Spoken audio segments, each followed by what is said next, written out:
There we go. We are live. People are going to take a sec to come over. Sorry, guys. It was a bit funny getting it started. We're trying to improve our ability here. And always when you try to improve something, it only gets worse first. Do you want to check, Fabian? How do you get it over on here? Let's try start streaming, manage broadcast, existing. This is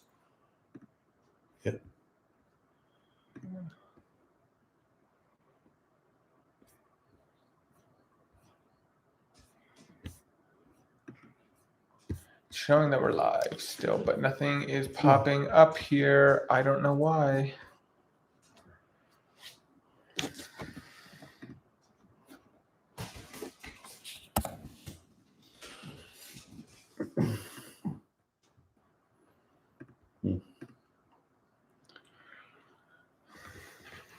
All right. To be discovered later. Yeah, let's just close the OBS for now. That's fine. Just end that, yeah. We'll just go in here, and then I'll try to get that sorted. All right. So we're going to do some whiteboard studies. We're going to do this for until 12:30, and then I'm going to go over and answer questions about it to the members. So today, we're going to talk about programming, and specifically, we're going to talk about training splits. Okay, now, training splits for strength sports it's different than training splits for, say, bodybuilding or powerlifting, the same, but bodybuilding or aesthetics. Because when we talk bodybuilding, we talk 24 or 48 hours muscle recovery. And sometimes we think the same thing when it comes to strength training. But I always say we're not training the muscular system, we're training the nervous system. When we train the nervous system, there's things that we have to consider. So first is sympathetic nervous system fatigue. And how is that impacted? The thing about 48 hours recovery that really doesn't make a ton of sense is that doesn't apply to every form of training. Because if we think when you sit down or stand up out of a chair, that is a certain level of effort. It's a single squat, but you don't need 48 hours recovery from that. So at what stage do we need to actually start recovering? And that's what we got to think about. What are the actual principles of recovery? Now, for those who have watched me, I talk about these ad nauseum, and recovery signs or signs that you're burning out. We have to talk about irritability, changes in appetite, and changes in sleep. Those are the three major things that we have to consider to say, are we working our sympathetic nervous system too hard? Now, let's just work through. If we've got a 3-day split, a 4-day split, and a 5-day split.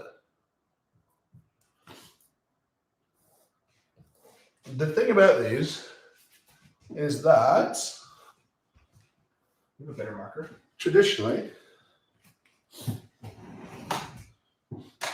better marker for you. Is that better? Yeah.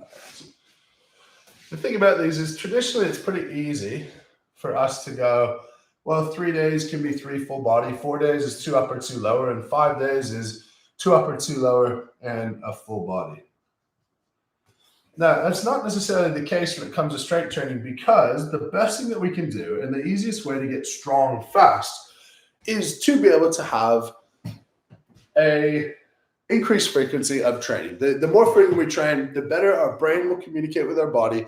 Those motor units are activated, and we better know this is how we squat, this is how we bench press, this is how we overhead press on a subconscious level, and coordinating those muscles. So when it comes to a 3-day training split, there's no reason that we couldn't go push, pull, squat. Okay. Next day, we could go push, pull, hinge. And the last day, we can go push, pull, squat. Now, the reason that we're going to squat twice a week and hinge once a week is because, in my experience, the most that we can deadlift once you get to a reasonable level is only once a week. So here, we're hitting lower body 3 times, we're hitting upper body 3 times, and all we have to do is now mitigate the total volume, total intensity in that session to be able to recover. If we move to a 4-day split,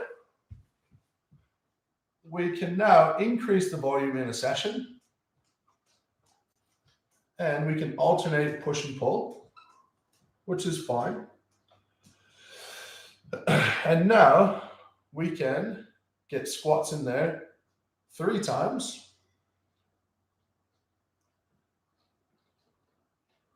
And we can get hinge in there once.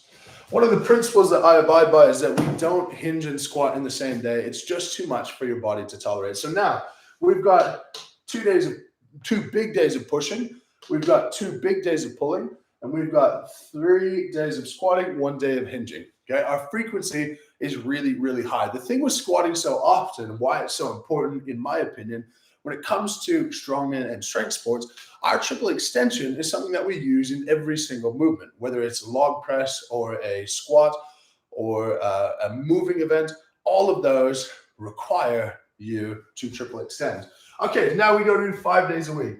And it actually gets more challenging the more days a week you do it, because now you have more freedom to structure your training. So 5-day-a-week split, we can start with a push and a squat, just the same. We can go pull and hinge, just the same, but this time we're going to hinge accessories. We'll get to why in a minute. Then we can go push and squat, and we can go pull and squat. The last day is going to be dedicated to our events, and our events day is what's going to make us more prepared for our strongman shows. This is where we can do these unique movements that don't fit into push or pull. Say a log press. A log press we can put into either of our push days. Our deadlift variations, we're going to be able to put in our events day. We don't have a dedicated heavy hinge day, which is why we have hinge accessories. If we have hinge accessories, we do a proper hinging on our events day. Same thing, say Atlas stones. Atlas stones is a pick from the ground and then an extension. That's going to be best done on your events day. Now, when it comes to everything else, you're just going to fit in the intensity, the volume that you can tolerate. Okay? Tolerating, again, is 3 things. You're not too irritable, you're not too sleepy during the day and difficulty sleeping at night, and your appetite has stayed relatively consistent. So if that's how we're going to break down a week of training, let's talk about how that then translates into workouts themselves.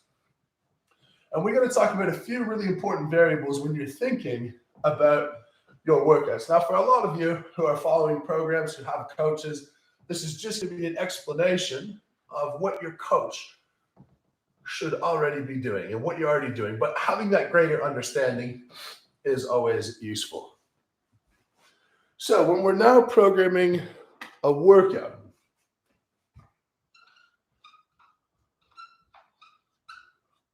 there's a few things that we got to make sure that we are taking care of.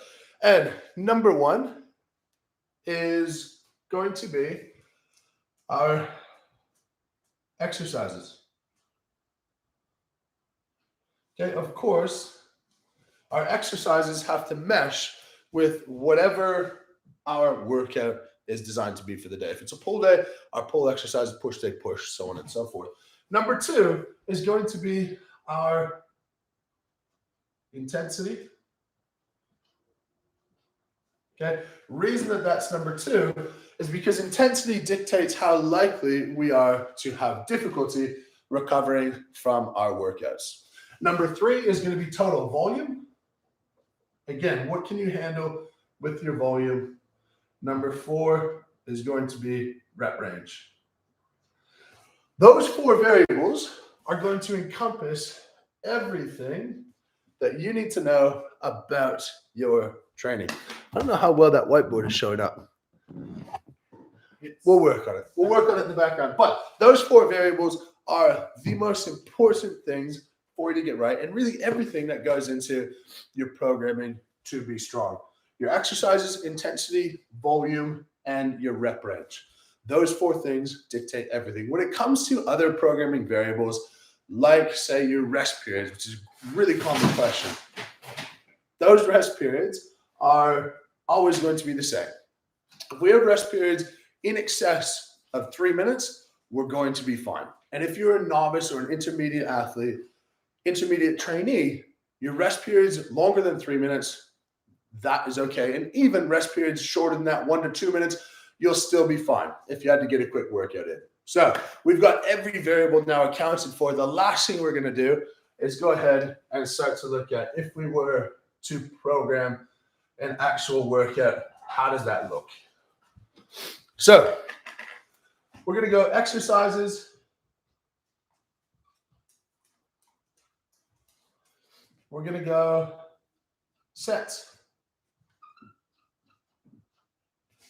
reps, and either load or RPE. Now, personally, I use RPE more often than anything else because your 1 rep max is going to change so often. If your 1 rep max 6 months ago was a 100-pound deadlift or say 100-kilo deadlift, then you have no idea what that actually is today. So if you went 90% of my 1 rep max from 6 months ago, well, that could be overshooting, could be undershooting, depending on your progression and your consistency. So let's just call this a push and squat day. Struggling with markers.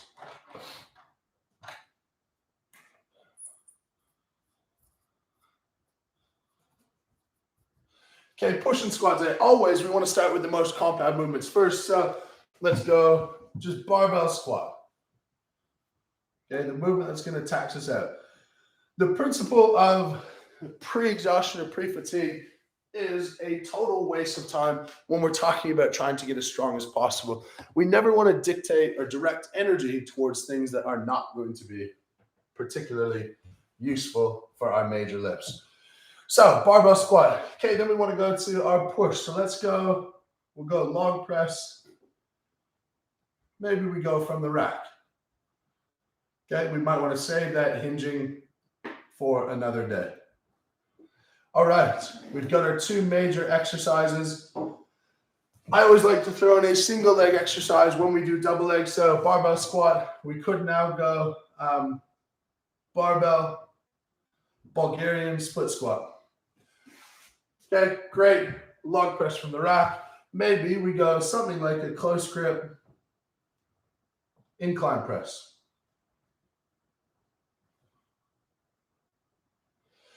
All right, now we got 2 pushes, we got 2 leg exercises. Now we can go to some isolation work, and this is going to be totally dependent on you. It could be injury related, could be what you believe to be your weakness, but let's just throw 1 in for each. Triceps are disproportionately important, so let's go tricep extensions, and let's go hamstring curls. Those 2 are going to be injury protective. Triceps disproportionately important for locking out any of your overhead pressing. So we've got all of our exercises. Now we just have to take these and determine our reps, sets, and load or RP. Reps and sets is really easy. So in a traditional workout, something like 12 working sets is a reasonable place to start. If you're more experienced, you're actually going to train less. But let's just say this for an intermediate trainee, 12 sets working is a reasonable place to start. Now, working sets of compound lifts, of accessory lifts, you can do a little bit more. And this works out to a 20-set workout, which is going to take 90 minutes, 25 minutes, depending on your rest times. Now, rep ranges, it's going to depend on the time of year and what qualities you're trying to improve. Let's just say we're going for muscular endurance. Barbell squat, we're going to go, let's say 8 log press from the rack. Let's also go 8 Bulgarian split squats. We'll go 6 per side. On a close grip incline press, let's go to 10. And tricep extension and hamstring curls, we'll go 15 each of those. As a general rule, the less total muscle you're using, the higher volume you can do, the higher rep range you can do. So we've got all of our exercises, our sets, our reps. We move on to load and RP. Now, load and RP, let's just go RP to start. And let's say this is week 1 in a block. What I really like to do in week 1 is to have programming RP based, because when it's RP based, you're going to ensure that you're working at a reasonable level. Okay, so RP in week 1, let's go a 7. Now this is going to be relatively lower. We want to start blocks, lower intensity, build up the intensity, and then have a period that's a little bit easier. Okay, we'll go 7 there. Log press from the rack. Let's go 7 here as well. Marker again. Okay, 7 for each of those. When we get to less difficult, less exerting movements, let's go to an 8 RP, and we're going to stick there for our accessories as well. And so you can see, we went over how you would fit the split into every day. We then went over all of our exercises. We've got all of our exercises, sets, reps, and loads. So this workout, you start with barbell squat, 3x8 RP7, log press, 3x8 RP7, barbell Bulgarian split squats, 3x6 per side at an RP of 8, close grip incline press, 3x10 at an RP of 8, and we can superset if you'd like, tricep extensions and hamstring curls, 4x15 for each at an RP of 8. And that's going to be one of your several workouts of the week, but that would get you in a really good place to start. So that is your programming. Now, a couple of things that's useful to consider when you're programming is what you're capable of tolerating is not always the same. If we think about your life and where you're at, we need to think about this on a graph. And on the y-axis, let's just go volume, and down here we're going to go time. Now, volume could also be intensity. Okay, that's interchangeable. Now, on the other side, let's just consider an arbitrary recovery score. So over a year, and let's say this time is in months,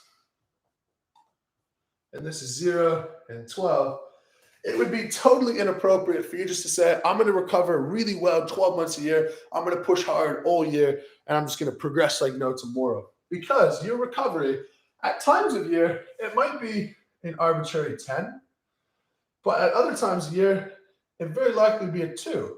And you might have points all in between there. And so your ability to recover is actually going to sort of, oh, I missed one. It's going to sort of undulate.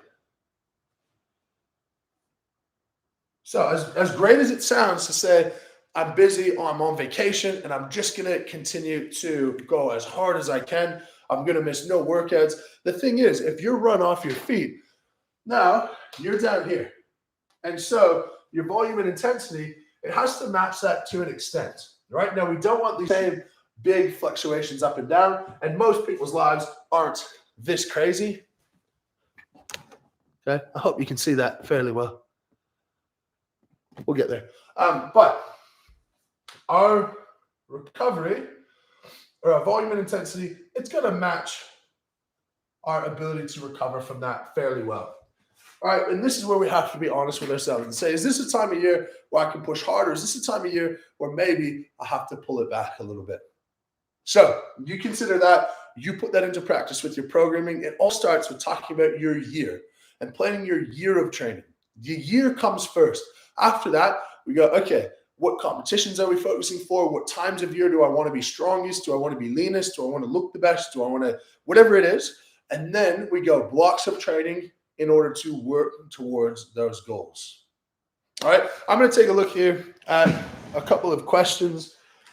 And then I'm going to flip over to the members only section, and we're going to have a full chat about any other questions and programmings. We've got a separate live set up for our members. I see a couple of new members popped in here, which was fantastic. If you're interested, go ahead and pop over into the members section. But let's see, any questions? I'm going to be on here for 5 minutes before we swap over.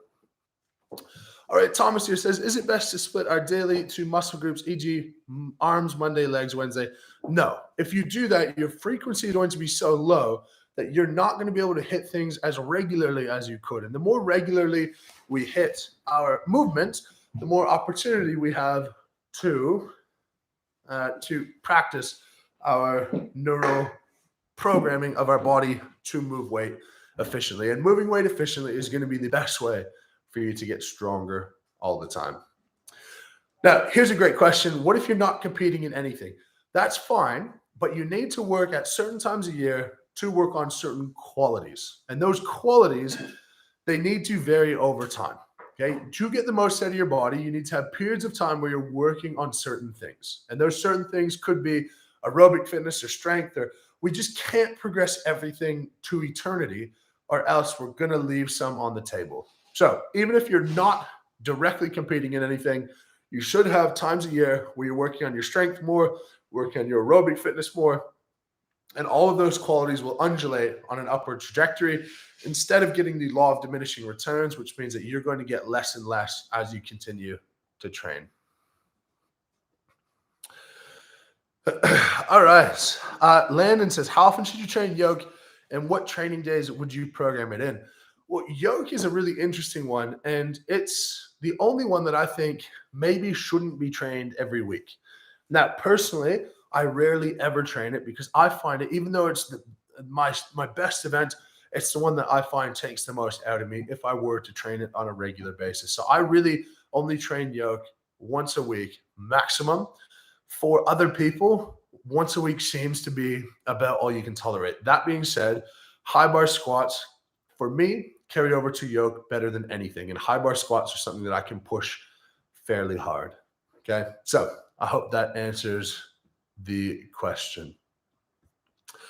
All right, I'm going to answer one more, and then we're going to pop over to our members only section. And this is not pre-recorded for whoever asked that.